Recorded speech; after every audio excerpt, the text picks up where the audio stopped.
Welcome back. The 21-year-old accused of killing 9 people at a South Carolina church is charged with 9 counts of murder and possession of a firearm. Governor Nikki Haley has said that she will undoubtedly seek the death penalty against Dylan Roof.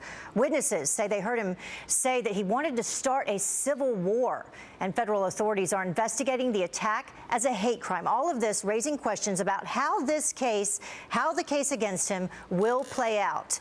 Robert Bianchi is a criminal defense attorney and former prosecutor, and David Schwartz, a defense attorney and also former prosecutor. Thank you both for joining us today.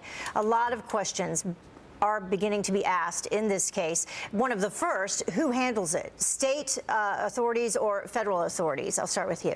Yeah, well, listen, this is going to be a major issue that's going on right now. Of course, this investigation is going to be looking at if there are other participants, who else may have been involved with it. It's a conspiracy. But the federal laws and state laws are both implicated here. I can tell you, having handled this from a policy-making decision, there's probably going to be a little wrangling there because each jurisdiction, these prosecutors want this case. Federal prosecutors want it on the hate crimes and civil rights violations, which are separate statutes that he can be prosecuted for, as well as the death penalty potential with this case. And the state prosecutors are going to want it because it happened in their jurisdiction. And there's going to be a little bit of a back and forth. Let's hope they don't do parallel investigations, but rather pool their resources and work together, look at the aggravating factors from the federal and the state. And in my opinion, it's better prosecuted to death penalty in the state law from having reviewed both of those statutes. But the state of South Carolina doesn't recognize a hate crime. So how will that affect? It shouldn't matter. I mean, this should be certainly within the purview of the people of South Carolina. It should be the local district attorney's office that prosecutes this case.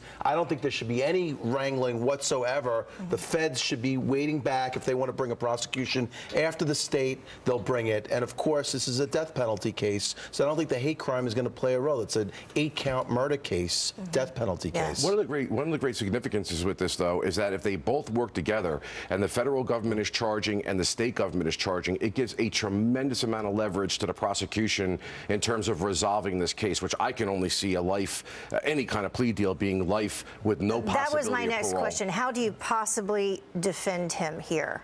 How do they handle that side of it? That's the easiest answer in the world for a criminal defense attorney. It's keeping him alive for one more second, one more hour, one more day. They've got a bad case here, the defense attorneys. This is a great death penalty case, and as far as they're concerned philosophically, they're going to try to stretch it out as long as they can. What about the issue of the judge that is handling things so far? Because he has come into question. We heard the victim impact statements going on, one after another, offering forgiveness. Amazingly graceful of these individuals who their loved ones murdered, gunned down, shot multiple times, by the way, and he reloaded the gun also, by the way. This is a bail hearing. I couldn't figure it out. I've never seen anything like it in my life, that there would be victim impact statements at a bail hearing. It made no sense whatsoever. I mean, maybe they do things differently in South Carolina, but and to bring the families into that courtroom so fast after this murder took place, I couldn't believe what I was watching. Certainly victim impact statements are very important later on, obviously after the trial and when you have sentencing, and certainly during the death penalty phase, that'll play a huge role. But in the beginning of the case, could this have a negative impact on the case moving forward? I got to tell you what, this may be one of the reasons why when the state prosecutors and federal prosecutors sit at the table, they're not going to just be looking at what the difference in the statutes are, but also the courtroom process and procedure. I agree with David. This was an extraordinarily unusual and, in my opinion,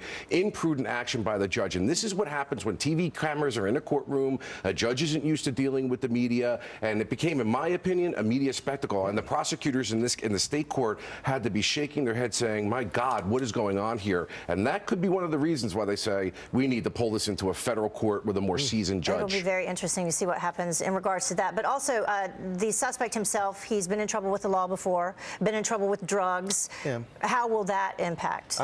I mean, I don't think that's going to have much of an impact at all. There's a lot of drug cases out there. There's a lot of troubled people out there. They don't commit an 8-count murder, go into a church and murder 8 people. So I'm not sure that's going to play much of a role. But his drug addiction generally will play a huge role in this case, and that could be what keeps him alive. We only have about 5 seconds left. Final I word. don't agree. In this kind of case, it's about as bad as it gets from a death penalty point of view. I've tried death penalty cases as a prosecutor. He sat there lying in wait at religious services. For an He hour. slaughtered these people. Yes. End of story. This is a death penalty And apparently conviction. has even said he felt bad about it because they were so nice to him. Yeah, well, that But really he makes it even more murdered them creepy. anyway. Yep. Certainly. Thank you both. We appreciate it. Okay, Heather. Kelly?